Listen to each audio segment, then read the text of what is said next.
বিধানসভার বিরোধী দলনেতা হিসেবে আপনাকে মনোনয়ন দেওয়া হয়েছে, আপনি নির্বাচিত হয়েছেন, এখন থেকে আপনি বিরোধী দলনেতা। কিভাবে এই দায়িত্ব আপনি পালন করবেন?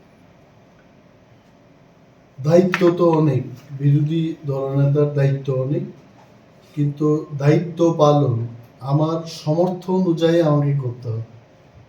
I will try my level best ত্রিপুরার মানুষের জনস্বার্থ সংক্রান্ত সমস্ত বিষয় সরকার যেন জনস্বার্থ নিয়ে কাজ করে সেই দিকটা খেয়াল রেখে আমি বিরোধী দলনেতার কাজ করব, এবং রাজ্য সরকার যেন সঠিকভাবে জনগণের জন্য কাজ করে সরকারটাকে সেই দিকে রাখার চেষ্টা আমি করব। কিন্তু আমি একা তো পারবো না।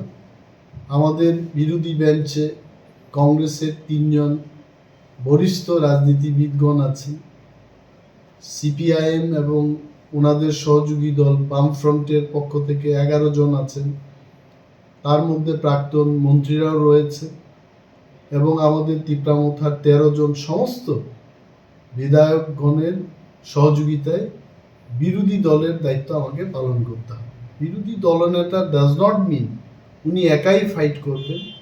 সমস্ত বিরোধী বেঞ্চ ঐক্যবদ্ধভাবে মানুষের সাথে আমাদের লড়াই করতে হবে, এবং এই স্বার্থ রক্ষার্থে গণতান্ত্রিক পদ্ধতিতে যেভাবে আমাদের লড়াই করতে হবে সেভাবেই করতে হবে।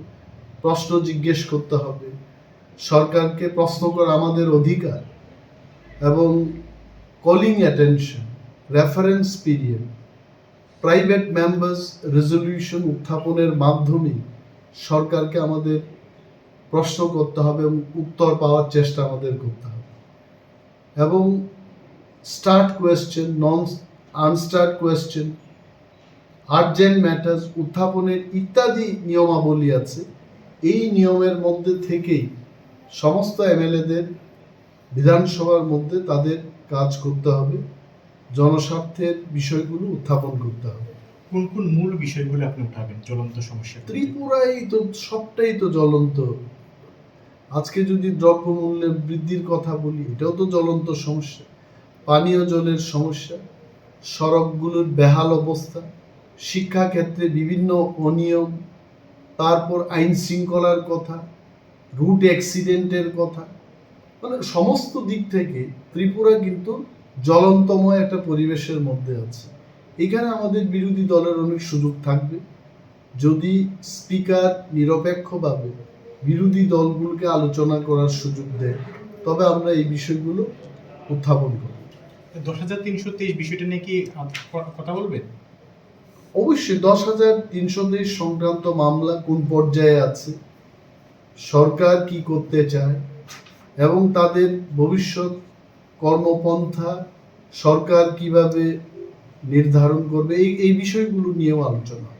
আচ্ছা, একটা বিষয় জানতে চাই, আজকে তো অধ্যক্ষ নির্বাচন ছিল, আপনারা তিপ্রা মথা সেখানে অংশগ্রহণ করেন, কেনই বা অংশগ্রহণ করেন? আমি তখনও বলেছি হাউসের মধ্যে যে বিরোধীর পক্ষ থেকে শ্রী গোপাল চন্দ্র রায়ের প্রতি সমর্থন আমাদের আছে, কিন্তু বিধানসভার মধ্যে আমাদের যে বসার ব্যবস্থা, আমরা জনপ্রতিনিধি, আমাদের জন্য এই বিধানসভাটা তৈরি করা হবে। এই বিধানসভায় এত জায়গা থাকার পরেও তিপ্রা মথার আমরা প্রধান বিরোধী দল, আমাদের এটা বসার সুব্যবস্থা থাকার কথা। 2 জন যেখানে আগে বসতো সেখানে 3 জনকে বসতে হচ্ছে, এবং পেছনের সারিতেও আপনারা দেখেছেন সেখানে 3 জনের বসার কথা, সেখানে 4 জন বসতে হচ্ছে। একটা মাইককে 2 জন শেয়ার করতে হচ্ছে, আমিও শেয়ার করেছি আজকে। এই বিষয়গুলো থেকে মনে হয় যে এইগুলোকে যদি আমরা প্রতিবাদ না করি, আগামী দিন কিন্তু সরকার আমাদের কথাই বলতে দেবে না।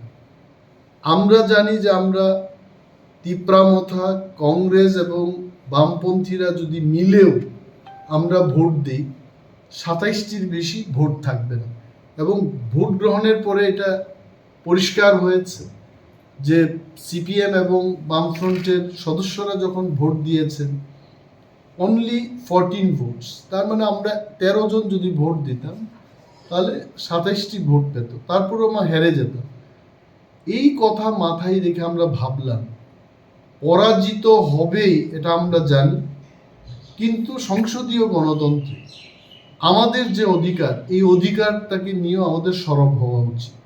আজকে পবিত্র বিধানসভার 13 যে অ্যাসেম্বলি, এই 13 অ্যাসেম্বলির প্রথম অধিবেশনের দিন, এই দিনটা যেন স্মরণীয় হয়ে থাকে।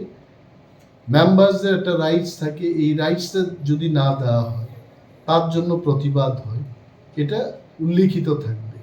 সেই কারণে আমরা ওয়াকআউট করেছি।